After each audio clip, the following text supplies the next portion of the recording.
cracking? What's cracking? I'm out here in the UK. I'm straight out of Compton tour, man. Much love. And you know you rocking with, man. It's Lil Easy E, and we about that online. So we finna get it cracking, man.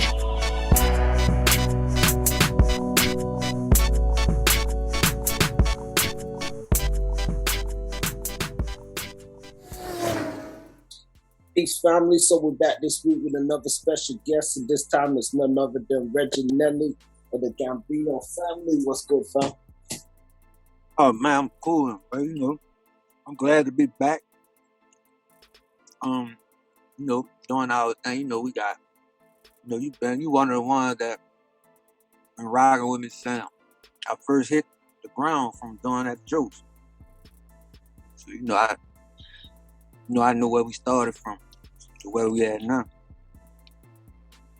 And you got me buzzing in the UK. Yeah, and well, you got yourself buzzing with the talent and putting the music down. So we can't take any credit from that aspect, but you definitely been hitting the game hard from way back in the game, and then as you said, when you came back from the jokes, you've been hitting the game hard again from then. To me, you ain't really lost a step with the amount of music that you've been putting down and stuff. What's been your formula for the music that you've been releasing this year? Really been on like different. I'll be writing off of different topics, different situations, experiences. It just come to me. Like I don't. Sometimes I be thinking I got two brains. Where it be coming, but I just try to stay focused and live up to, what I said. Like I said, I want to drop new music every 2 weeks for the whole year. That's what I've been doing. So, but I'm constantly recording. Like I got songs. I still got songs that I ain't much, that I recorded when I used to go by loops. When I did the Back Like I Never Left elements when I first. So I just the momentum just is there. It's just once when I told you I did, I finally got that burden. All my shoulders, it been on from there. Yeah. I mean, like I said, I think I said this to you before that, releasing something every 2 weeks is definitely an accomplishment. And even just, setting yourself apart from the other artists that are at the minute and being able to keep the sound fresh and keep the fans excited, social media. You've been able to do that recently. We've seen a lot of buzz for the new single, Mandatory and stuff. So, what was the driving force behind that song? It was really just like a back to back, something like Drake had did. I wanted to come back to back was because I came with the yeah, in response to somebody, and then I felt like I just had to come back with something that really just put the icing on the cake, and that's how the Mandatory came about. And then it's catchy, you gotta, who would disagree with that? Gotta keep it real because it's Mandatory. I mean, we've seen the clips of you in the clubs and stuff performing it, and people singing along. It definitely got a catchy vibe and stuff to it. Yeah. One thing is, I think I definitely got to tip my hat to you when it comes to your beat selections, because I don't know who you got cooking up those beats, and a lot of the fans say that your beat selections are always on point. Yeah, I would got majority of the beats I be getting be from DJ Chop a lot. That's what done the Mandatory. But I'm picky about the beat. The beat give me that flow, like that spark. Like if the beat nice, it ain't enough for me to just run through a song on it. And sometimes like I had to do a feature with somebody that the beat was, it was kind of aight, but it wasn't. But I know how to get around that. I just write what I need to write to a beat that's fire, and then I just come back and just put it on wax to the beat that the feature on, That's my little, yeah, my little, my little formula, yeah. But you know, it's that's still showing talent right there. Cause I always say, even when it comes to raps, not a lot of people are able to even transfer, you know, the rap from, let's say, one track to another. If it's just written for one beat, they can probably rap it to that beat, but then if it's put it to another one, you know, you got to make adjustments sometimes for the beat, for the, you know, you still got the rap, but you know, you got something to work on. Right. That just like if you know, the beat kind of like a slow tempo, you know. That's why I said I like to ride the beat. You know, it's something about when you ride the beat is, you know, it's an easy like flow.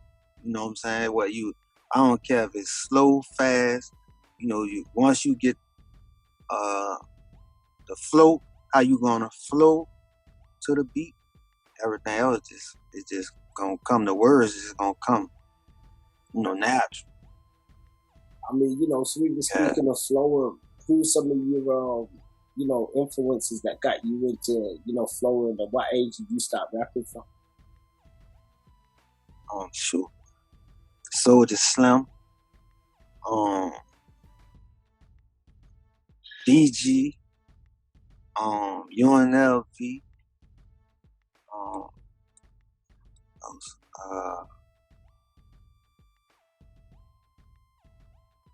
mostly like around when I was coming up, it was mostly like small, Slim, UNLV for sure. I know I would that out Tupac, Biggie, a little bit of Biggie. I was more a Tupac fan.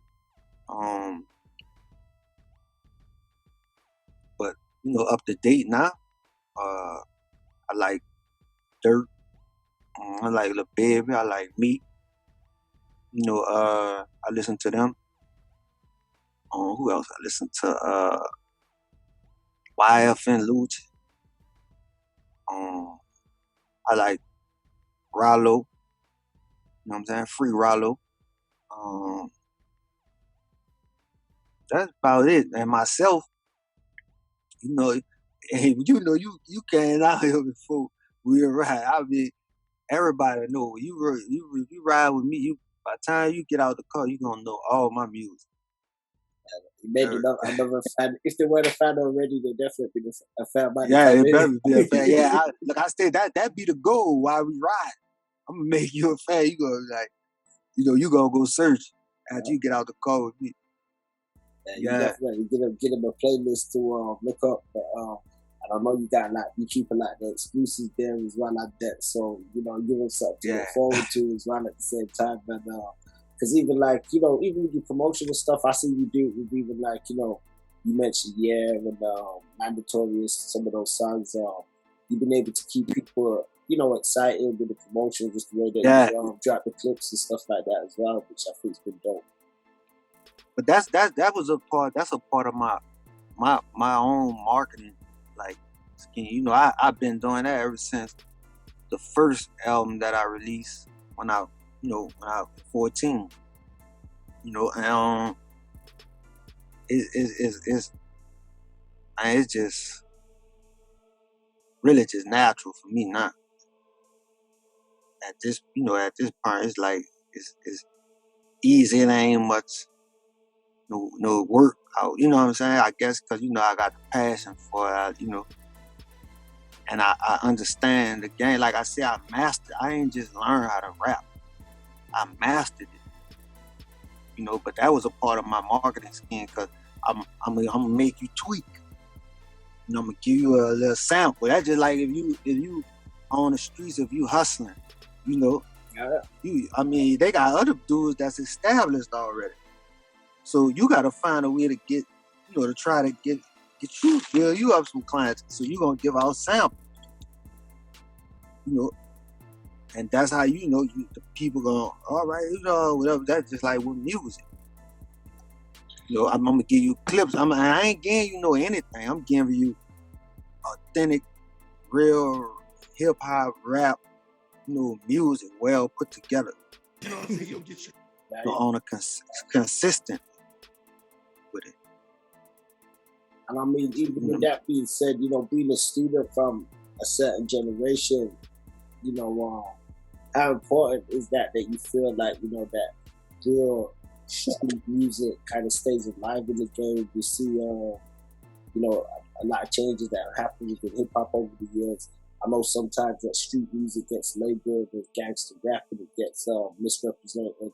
But in terms of like the authenticity, I think it's something that people have always celebrated to hear like people that are, honest about circumstances and situations. You think, that's something that's definitely still needed within hip hop? Do you think there's a lot of people trying to break it down? Yeah, it's needed because it's reality. You really rapping about what we've been around, what we see, what our environment is. I mean, anything else would be a lie. You know what I'm saying? So I ain't, I don't have no reason to lie. So I'm gonna give you just what it is. If I was born in a suburban neighborhood, then I have to rap about. I come up with a silver spoon, nice thing. You know what I'm saying? Nah. So I mean, it ain't. It don't have the music. Not really there. It's people's choices. You know, I done seen fights at rock and roll concert. You know how they get wild. You know what I'm saying? So it's it's really the church that the person make or whatever situation. So, but it's very much needed because it's what's going on. It's, whether it's crime or politics with street politics, etc. It's needed. Yeah, no, definitely. I think hip hop sometimes, as you said, it gets a misrepresentation in comparison to other genres like rock and other forms of even music, where sometimes they have their things and stuff that happens too. But one thing hip hop has definitely shown over the years is been able to touch people all around the world and educate on like issues and stuff. I mean, even for yourself growing up in like New Orleans, you've made music from a young age that's been able to touch people worldwide and give them a bit of an understanding of what the environment was like out there and stuff like that, what the street culture was like and things of that nature. So rewinding back then a little bit, that would go back to some of your early days of forming, or being a part of the Gambino family. How did that come about for you? It came about when P, three of us is Kenna, two of us is Kenna P. No, actually three is Guided. My brother Guided, me and Malachi. That's our cousin. And my brother Guided was the first one that was with P. It was him and Sleep, which is his rap now, Farazano. God bless the dead. And something had happened to where him and my brother fell out. I don't really know exactly what it was about, but I do know that the falling out that Farazano had, where P stopped messing with him, was he had wrecked his car when P. I don't know if you remember when P brought like all them Camaros. He brought like 28 Camaros, and each one gave him out, and he wrecked his car coming down the Broad Bridge in New Orleans.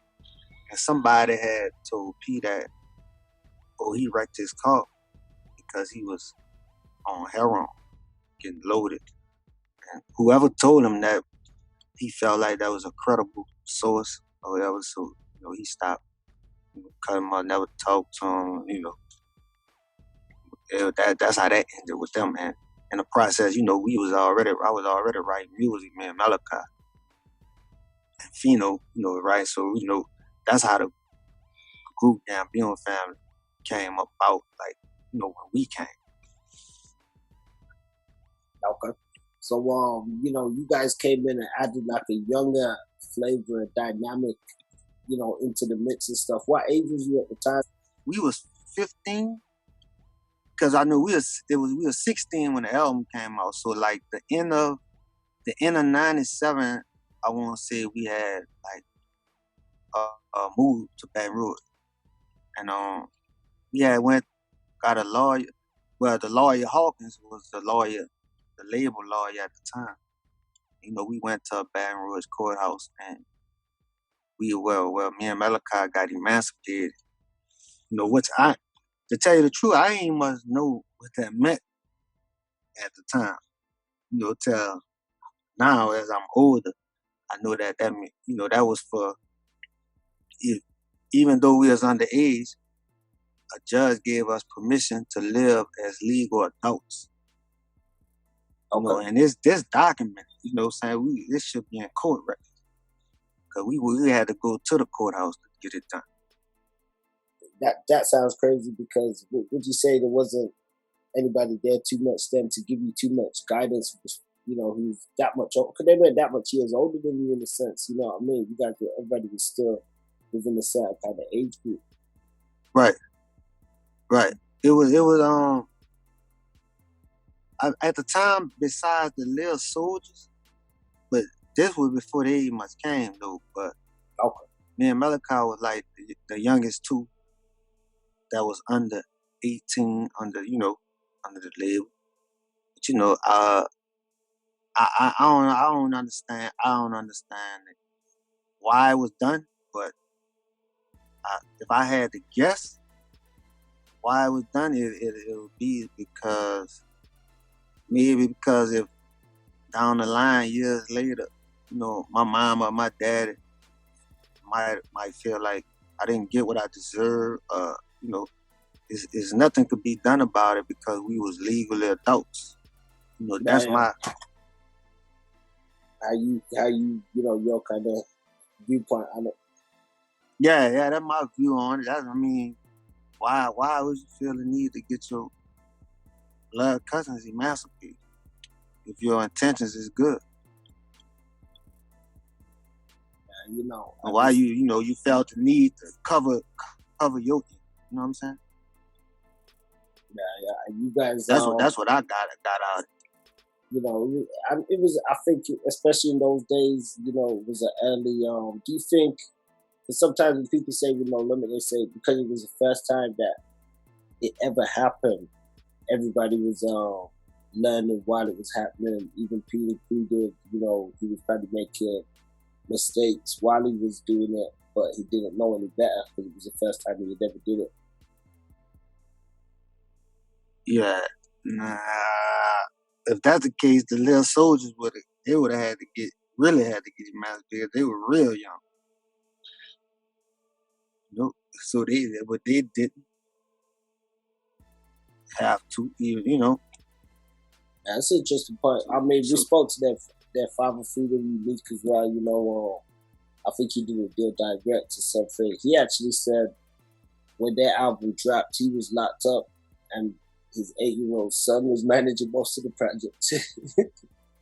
Yeah, so when Little Soldiers? Yeah, so they said, "Oh man, what was it like recording with them and stuff?" And see, they were ready. I guess because Short Circuit, I think he was already like prepping them, like, so. Yeah. You know, they was like little veterans. You know, like they was young, but they know how to get in that studio and they knew how to rap it, because he made that a priority. Like when you seen the Little Soldiers, you seen Short Circuit. You know, he was writing with him, like that was like a job for him. Yeah. And then, you know, you guys were featured on their album as the Young Guns. Do you think it was good for their album to be featured with, like, I guess the adult members of the time? Because you think it should have been more like a child's album? I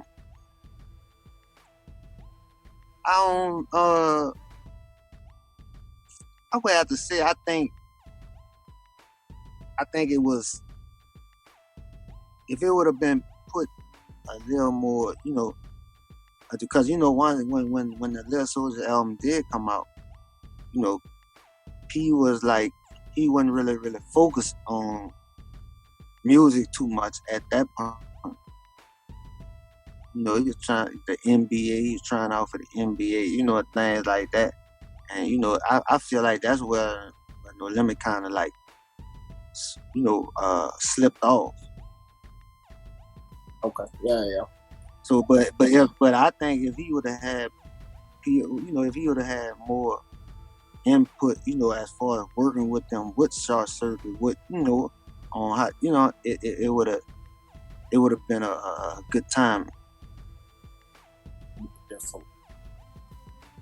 I mean, and you guys' album out there, you went out to be a platinum release. Got organized. Yeah. You got the I'm a Baller single. You got the Childhood Years, which was a huge single received on Porsche and stuff as well. What was that video like for shooting that single, and what were some of the memories you can recount recording that album? Man, I remember, the graveyard scene. We had shot that video in California, in Los Angeles. I remember the part when we were riding in the car. Yeah. We actually was on the back. We was on the back of a trailer inside the car. So the trailer really was pulling the car. We wasn't really driving it, but we was inside the car, and the cameras was on the side. And we riding up, in LA. I don't remember what street it was, but we were like, it was like love. It was like a good experience for me, especially at that age. Yeah. Just to know, the album about to come out, and once you get that deadline, you get that release date, and you get that deadline, you done made the deadline, so for sure you about to put an album out. You about to make some money, the real money. Yeah, especially those days. One thing, even to this day, everybody still speaks about the deals that No Limit did, and it was unprecedented. People still debate them to this day. We recently saw a big court on MC8 with the Gangster Chronicles podcast, and they were speaking about whether they thought the deals were good or not. MC8 had a bit of a disagreement. He felt as though in some aspects it wasn't good, paying people's, upfront, and that big court disagreed. I don't want to get too much into, the political side of the record business and stuff like that, but what you guys moved big units with that album. Why was there never a follow-up on No Limit for that album? I think mainly because it was by that time, after the Gambino family album came out, things kind of really got shaky money wise, like especially like the end of '90 and '99, when Mac went to jail, and it was. And that was around the time when I was telling you when C had went to talk to P about letting me and Malachi come under Truth, and put out an album called The Young Guns. Now that was gonna be our follow up as far as me and Malachi follow up album. That was gonna be the Young Guns album, because C wanted to do like a C Murder and a Young Guns album, something similar to like how Pac had Tupac and the Outlaws. Okay. I remember, I think it was, I don't know if it was maybe CP3.com or one of those covers. They had like a Young Guns album coming soon and stuff like that. I remember seeing so. Yeah. And then I had did a featuring on the CP3.com album, me, C, and Tebow, Don't Make Me. And then me and Malachi did that on that Trap and Crime, that On the Block posted up. Yeah, that was hot, man. And Malachi was on Truth. Yeah, Malachi wound up doing this on True Dogs album, one of them albums. I was locked up at that time. Yeah, you're right. It was on True Dogs. Yeah, you was don't baby. The funny thing, I'm gonna probably have to dig it up and send it to you, because the craziest thing was those days I used to be out in the UK doing like my own remixes to some of those no limit sounds, and I actually did like a remix to that. Don't make me where I put. I mean, it's like when you chop the beat yourself and loop it and you add yourself a verse in and all that shit. So it's crazy because I would have been doing that before we would have actually got to record the song together, which we got to do. But that would have been an original track with you on there that I kind of bootleg myself out back in the day. So I'm gonna have to try to dig that Wait, up. say Yeah, I'm gonna try to dig that up at some point. yeah, man, you gotta let me. But even just speaking of that era though, you bounced back and you've been releasing a lot of new music and stuff like that. Can we expect to hear you on any new stuff with True Records? You got C, you got Cutboy, and those guys doing good stuff. I'm not. We ain't had put it together yet, but I'm more than sure it will be. Yeah. Some new music, but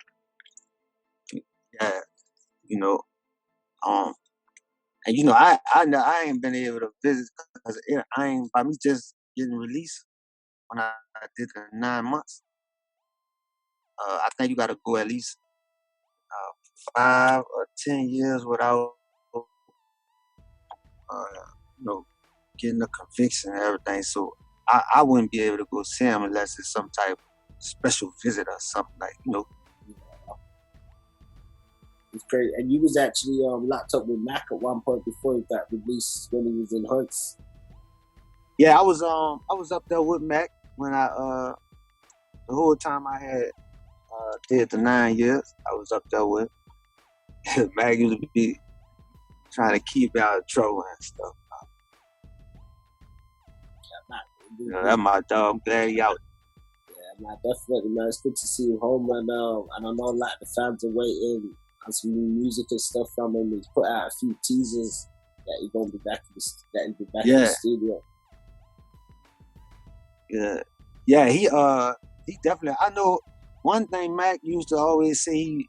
Something he wanted to do when he get out was he wanted to do a live band tour.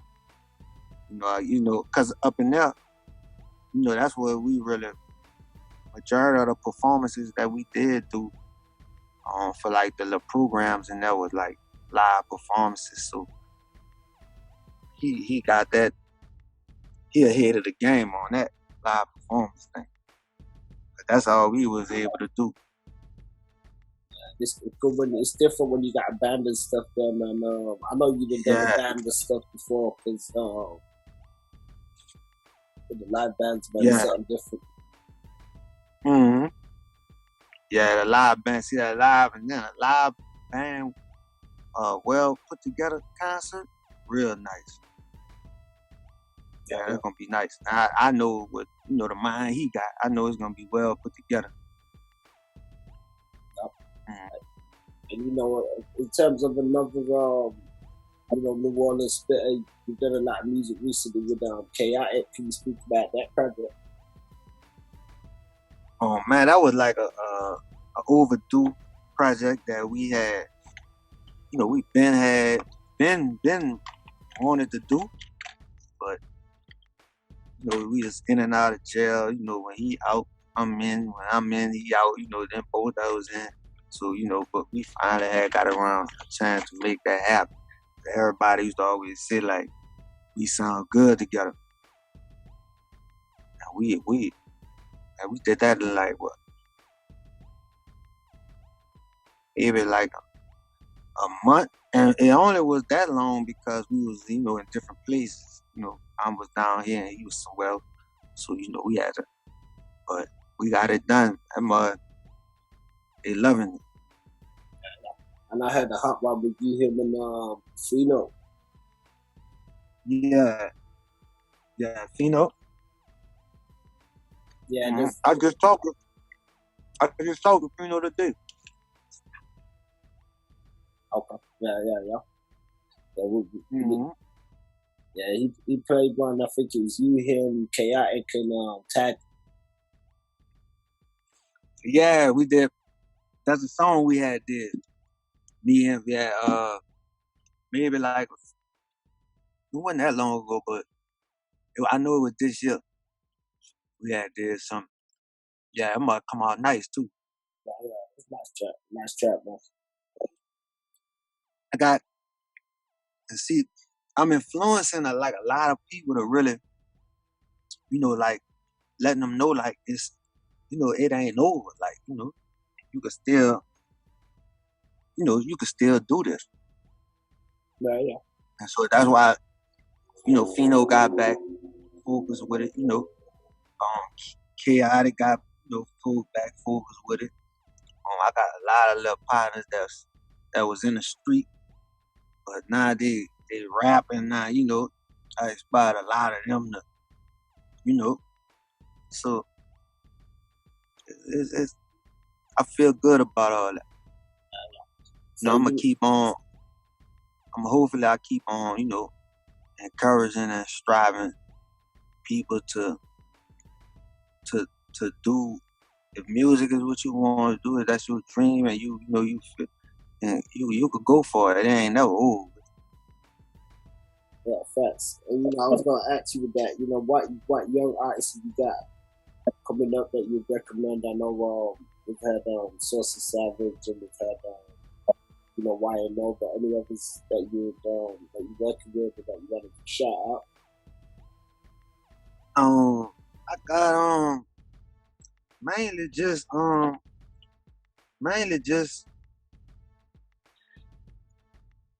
young, uh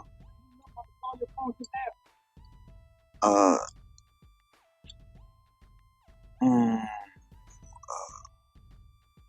I got Young Forever. Okay. He on a lot of stuff. Section 8. Of course, Young Inno. I have the youngin from out my hood, Q3. Another little my little cousin, Duty.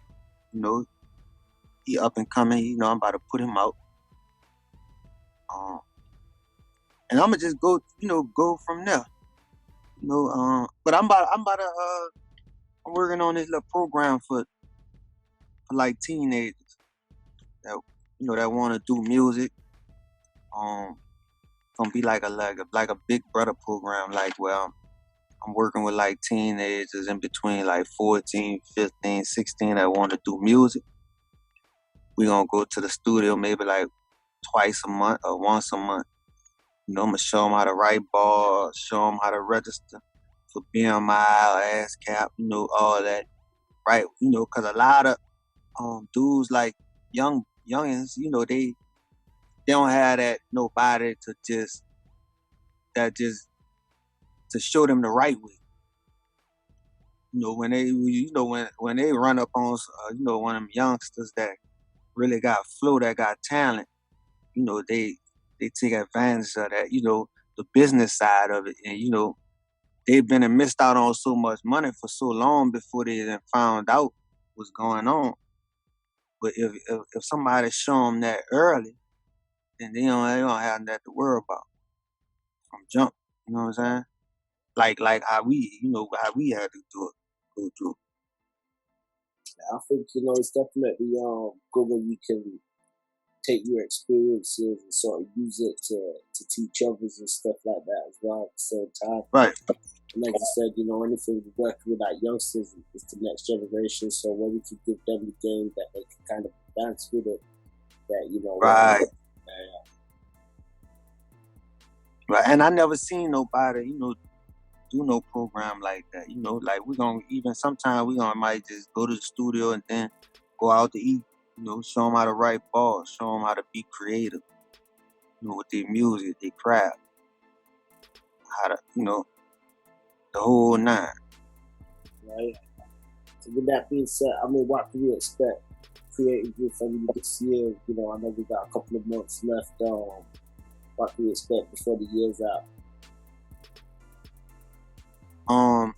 I have a couple more singles. The next single that I'm about to drop at the end of this month which is I think the 30th of this month. I'm dropping that bang. That's another single. And I'm gonna start putting the track list together for the Life After No Limit Records Deluxe album to end the year off with. And because I already had the singles for the rest of this year that I'm released already. Ready. Top it off, and then I might just do it again next year. Every 2 weeks. I mean, it's Yes. tough. You know, I ain't. They might put you in the record books. Yeah, look, that's where I'm trying to go. That's where I'm trying to go. 2 years back to back, consistently. Not no any music, just consistent. You know, I know I could do it. You know what I'm saying? I ain't letting nobody outwork me this year or next year. Nobody ain't did it before, man. So there's always room to, you know, carve your own lane and stuff like that in the game. Right. With that being said, right. Just on a slight last topic, because you know we did have some people in the comments prior, and they were saying like why they feel it's negative calling the title like Life After No Limits. So how do you respond to that sort of criticism? Life After No Limits, that's something that I had started because a lot of people that I know that was under No Limit, they didn't recover from the No Limit breakup, you know, separation or whatever, you know. But the Life After No Limit Records just means that it's still life after No Limit Records, meaning you can still do this without No Limit. Like they have too many outlets, you know, for you to too many ways where you could do it if that's what you want to do. Can't nobody hold you back from that because the outlets is out there. Yeah. So do you feel as though at one point, you know, in the industry or in the game, it was different, like where people could have been, you know, held back a bit differently, whereas now with, you know, just the platforms and stuff, people are able to really take control of their own, you know, the destiny or direction and put their own stuff out and kind of take more ownership of what they do. Yeah, it's definitely a lot of work that you have to, you know, do. Yeah, come with it. You know, you might wind up getting like 3-4 hours of sleep a day, you know, but I mean that's what it takes. You know, you gotta move like a company, even though, you know, it's just you doing everything. You still gotta be able to keep up with the majors in order to get major attention. Right. You know, so that's how I come up with the, you know, if I releasing all this music in this year consistently and it's good music, somebody will want to know who Reginelli is at the end of the year. Especially if I do it back to back. Right, you know? And you do too. So that's what the Life After No Limit Records was. I think it wasn't no that's like I'm taunting or trying to just diss No Limit or something, like, you know, that was my meaning of it. Like everything, whatever I do, I can explain what it means for me and why I did. You know, that's how I looked at that, because a lot of people like Skanu, God bless the dead. I ain't never known Skanu to be on no drugs or nothing like that, but smoke weed. You know what I'm saying? All this come after No Limit. Even with E wasn't, you know, going in jail or nothing like that till after No Limit. You know what I'm saying? So that's what I mean when a lot of people ain't, you know, didn't recover from the No Limit squeeze. You know what I'm saying? Right. I don't know if you ever heard a song that Selma did back in the day. 'Cause he did a couple songs where he was rapping about like he had one called Casualties of Wars, and he was rapping about like no limit and everybody. And he was kind of mentioning where everybody was at and stuff. But Yeah. Serve on, cool, cool. That's why I mess with him. He I would say he one of the ones that keep it, get a, be a real honest and some, sort or whatever, you know what I'm saying? But I understand that everybody not gonna have the type of heart I got or the type of, of the person. We different. Like, we all deal with things different. And I'm one of the ones that just like I'm gonna speak my mind on it, whether you feel some type of way about it or not. Long as I'm keeping it truthful and honest as as it is. Like I ain't gonna sugarcoat. I'm gonna tell you the real. But some people, still would like their hands to be good on that side. You know what I'm saying? Just in case he reach out, which I understand that. But when you get to that point where I don't need your hand. So it don't matter how you feel about me speaking on some real shit. I ain't lying on you, so yeah, and I don't want to be around under nobody label that really just really just don't care about nobody but they self. yeah, That's what everybody got their outlook and their experience, and sometimes I guess there's different sides to each story. I know some of the fans they get into it. Sometimes they get sometimes emotional on some aspects and stuff like that. How do you respond to criticism like that from some people who say, okay, Reginelli kind of being a bully, or he being too outspoken, or as you said, is it something you don't mind because you're more concerned with just being a real individual to how you feel? I mean, everybody entitled to their own opinion, but I did, a couple of people, I read the comments, they'll be like, I'm the New Orleans Gucci man, I'm a bully, but it's not bullying when you speak and when I'm giving you facts. See, people don't want to accept. Some people don't want to accept that because they they looked at this person as like somebody that really which he did, but that's just like I had said on the thing like I said I respect Baby for when he went to Williams, him and Juvenile, and he was like basically like saying like I made mistakes, you know what I'm saying, like I could you made a mistake, you being honest about you making a mistake. Now let's get past this. He come around and he willing to fix it. You don't hear. I don't even think I ever even heard an interview where Baby was pointing the finger at the oil like them niggas in a club or them niggas was doing this. They would spend their money. Like I never seen that dude do that. You know what I'm saying?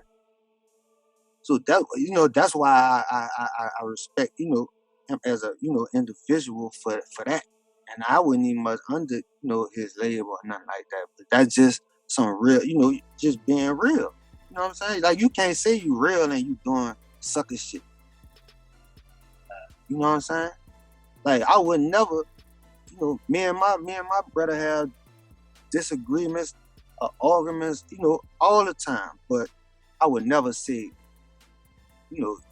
he ain't never coming home. I would never be able to say no shit like that. No, I don't think no real person that say they real would even say something like that. You know what I'm saying? So that's why I'm the way I, man, because I know that you be around a person for so long and they steady do the same thing, the same thing. I mean, that's a crazy person to keep letting a person do the same shit to you over and over and over again to the point where you just at the age not to where you can't even defend yourself. Life man. Now, have you listened to that new C album? The new CL? Yeah. Nah, I ain't listened to it yet, but I heard people, opinions on, saying like what he said in there. Yeah, what? Yeah. Well, see, Yeah. we kind of like similar. Me and C kind of like we similar. We gonna speak our mind, like we gonna say, what's on our mind, and if we set on that, it's gonna be done. It don't matter what nobody say because it's the truth. Yeah, I mean, he speak a lot in his case, and he definitely taking a solid stance against the corruption of the justice system. Right. And I feel like C should have been the same way Meek had the march and all that. I believe C should have been had that. And I ain't talking about nothing that you just give just the beneficial. It's beneficial to you because of what weekend it is. Like, it's Essence Fest weekend. So I'm a get a crowd of people to come in front and do no, you shouldn't just do that for an event that you affiliated with just for publicity. That should be done all the time. Yeah, I mean, Silk was recently on the Drink Champs with Noriega, and he spoke a bit briefly on the situation, and he said, as tough as the circumstances, he doesn't feel that. Not to say he doesn't feel that it can't be broken, but he did sort of say he doesn't feel that it's P's responsibility in a sense as well he's done the best that he can and stuff, which, he said about the Drink Champs and stuff. He said,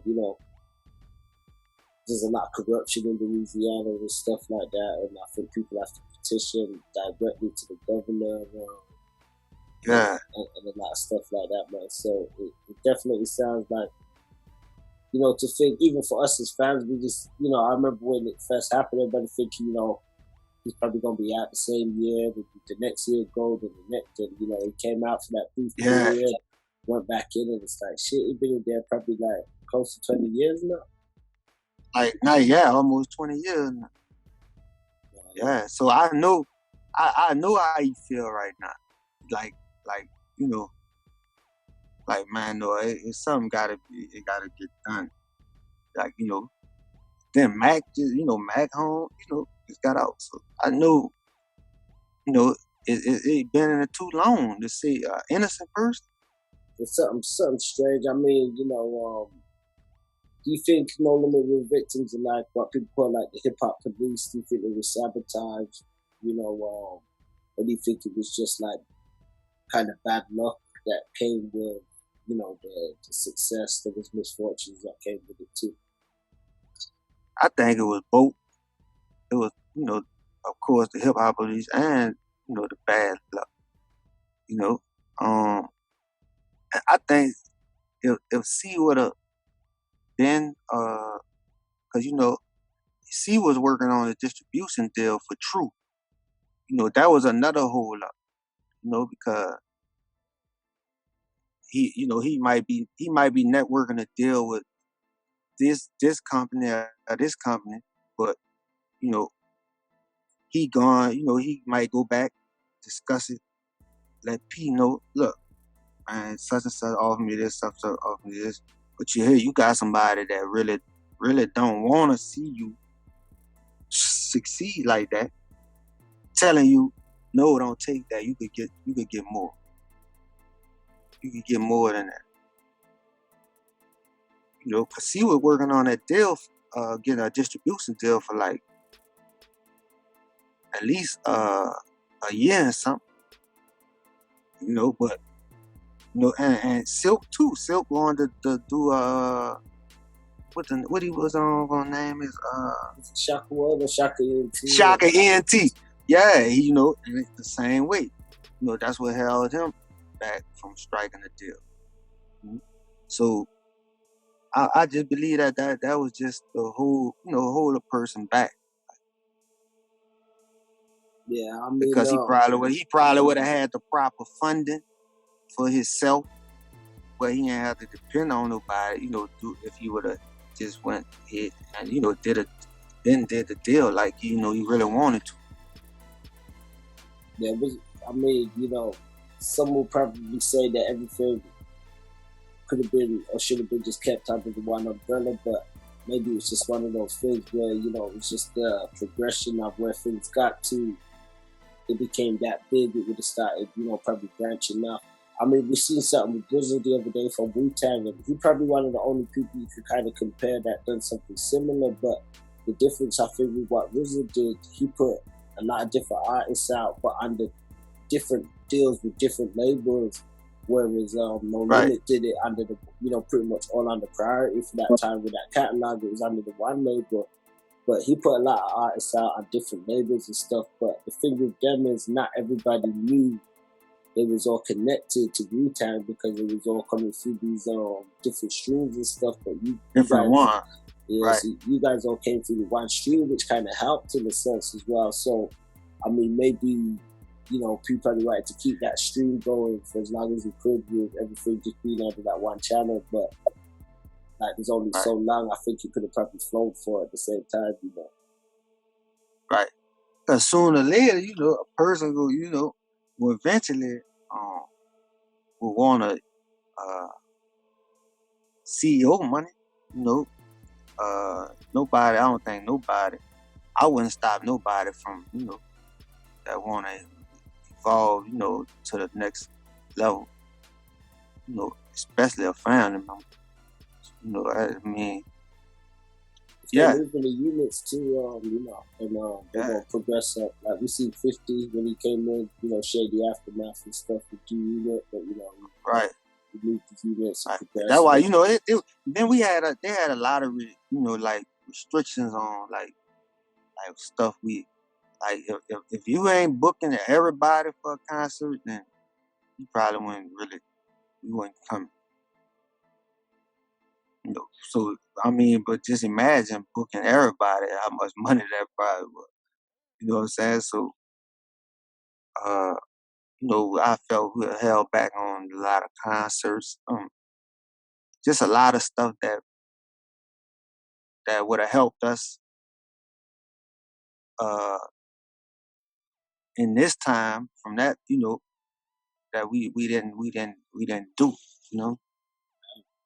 I mean, what about getting like features with different artists? Was that something that was easy to do? Like, I know a few artists had like, big features from. I think me and had Foxy Brown. A few people that Fat Joe. There was, I think Mystical had like Naughty by Nature. Was that just more reserved for like certain artists? Yeah, it was more like I wouldn't say it was more like reserved for certain artists. It was I think whatever it was, it had the P had to say so, or, whether it's it's a go or not,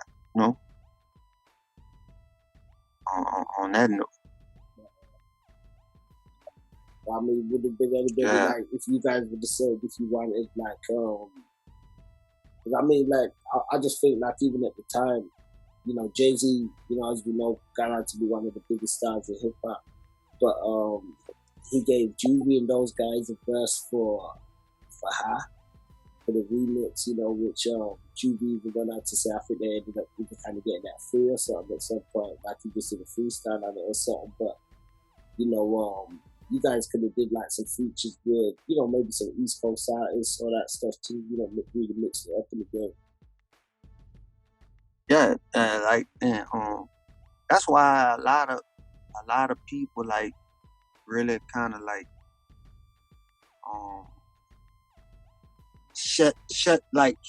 try to shut No Limit out because, we shut a lot of people out that really wanted to work with us, like during that time. Like, to be honest. I mean, yeah, I've spoke to a few other artists, and they've said like they were offered verses. Like other artists from different labels would get in contact to say, they want to do a verse with, maybe this artist, for instance. And but somebody might tell you, price well, will be look, put too high why your for good verse was, yeah. yeah. Somebody said they had the locks, they had the locks and all those guys, Styles P, them trying to inquire to do stuff for certain artists, and it was like, putting the price too high for them and saying, you gotta pay this much. Yeah, man, I remember when the people, when they was first trying to start their reality TV, and of course, by P and Hot at the time, that was one of the first. He was one of the first ones that they reached out to about doing reality because they was like, they felt like, it was gonna be something big, like it is, but he turned it down. So that's why I see a lot of opportunities that, we could have had that would have been beneficial all the way up to now. Like we missed out on. Yeah. I think sometimes when you got so much things that you juggling, you can't, grab onto every one, and you end up missing out on some stuff because you focus on your attentions in different areas, like you said with the basketball and the movies and a lot of other stuff that was happening, man. So it's kind of crazy. Yeah, and it kind of like, and that's how Cash Money, they came, with the new sound and the new, and they was able to, to come and slow our roll. I'm see. I mean, with that being said, that's kind of not on the Cash Money note because, I don't know if anybody ever asked you because you had the track on the Wild Boys album. How did that come together? That came about with, everybody knew it was tension, between No Limit Cash Money that really didn't want to, either one wanted to be like public, you know what I'm saying? But slick side shots, was being thrown. So that's how the Wild Boys came about. The Wild Boys would be like a diss album towards Cash Money and he asked, if we want to do a song on. See, we was like, yeah, we don't turn no songs down. We just did it off of what we we was around people that these dudes, so we know what's going on with them. So it was really easy to just put that song together. I don't know if one of them. Well, I'm pretty sure they probably done heard it before it came about because it was when it came out. Sported T. Was that Sported T? One of them played the, when they did the video playing like Juvenile and all this. When he put the song "Put Down Your Soldier Rag" and shit. So it caught a lot of attention. You know what I'm saying? But it wasn't no serious. It wasn't no serious like nothing that spilled into the streets or nothing like that. Yeah, I always thought like you guys at the time as the Young Guns could have been not like a contention for the Hot Boys and stuff as well, because they were like young members of that label, and then you guys was like the young members of them at the time, but y'all had some heat, man. Yeah, I felt like that. That's my thing. I feel like I had between me and Malachi, we could have carried the weight on No Limit. But I guess, P, had other things, like I said, he was doing, ventures that way. He wasn't really too much really. I guess he felt like he didn't got what he could get out of music, which he did.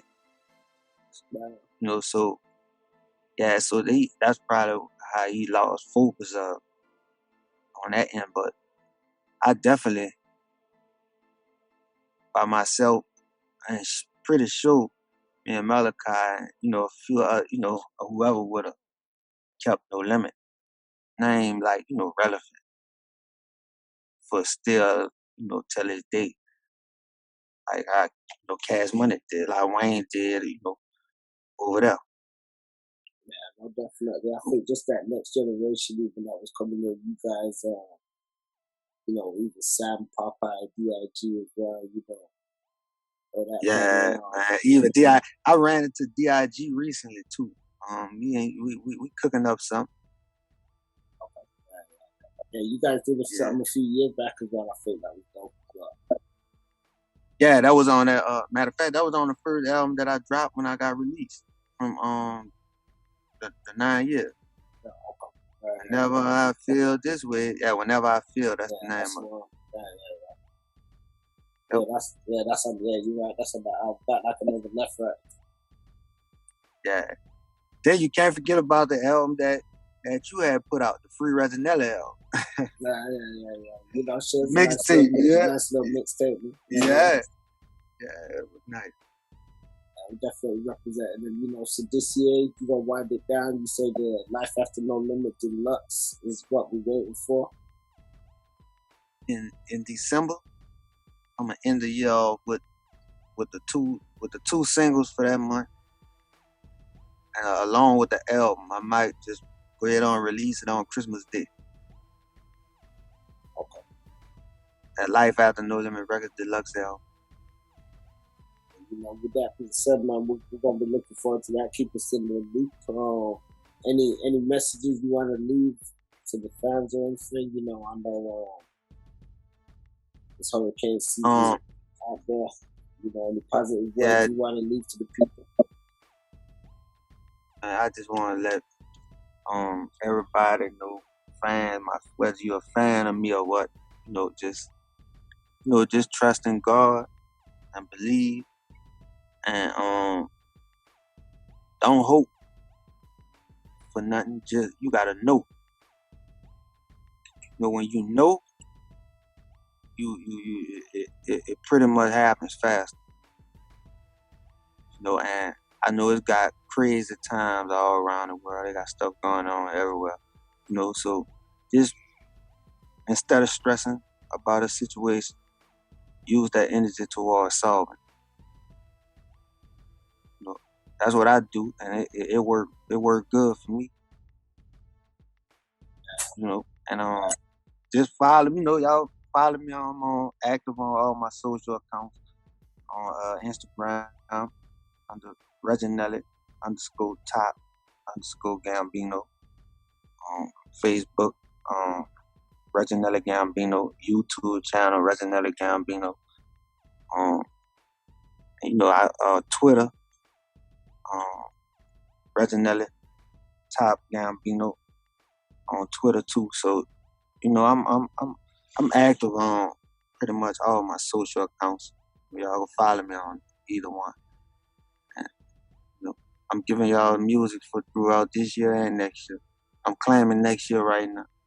There you go, man. They can definitely check out the music on the digital platforms and stuff too. I'm glad you plugged the YouTube, but I was gonna say definitely wanted to check it out. I was watching it myself the other day. You had, I think, a clip you guys were talking about just dealing with stress and stuff like that, which I thought was pretty dope. And that, you know what I mean? So, we definitely. I was we used to always talk about because they have a lot of people going through stuff. You know what I'm saying? That's really if you ain't strong, it'll break you down. So everybody needs somebody to talk to. Like when you just hold stuff in, it just eats you up more. Facts. Yeah. If you let it out, it give you a relief of So maybe, you know, that may, you know, encourage people to stop holding stuff in and just talk to somebody, you know, because it worked. Yeah, no, definitely. No. You know, and it's each one teach one, so it's definitely a good example and stuff. And definitely keep that kind of going, and that kind of energy forward as well. Because people need that, and it's good for them to see it coming from real people that they can appreciate and respect it from. You know. Right. Yeah, we definitely gonna do it again. We're gonna be more structured with it, you know, where we have, but we are just venting on that. I just wanted to see how, because I had just got monetized on, so I really just wanted to see how everything worked on. Yep. Yeah. All right, say no more, man. So we're gonna connect soon, man. I'm gonna let you get to it. It's been definitely another pleasure, and we'll catch up on the other side, bro. You already know, man. Shout out to the UK, man. United Kingdom, they support me heavily. Hopefully, I'll be able to make my way out that way, like you did. You made your way this way. Yeah, man. We get once everything calms down, situation out the way, man. Before this pandemic stuff, man. Yep. Yeah, man. We definitely gotta do that. I definitely gotta come out there. Facts, man. Definitely. Let's get it, man. So, all right, then, Reginelli, salute, support, man, and you already know, keep it. I should usually say 100, but I'm gonna say 500. 500, yeah. You already know, man.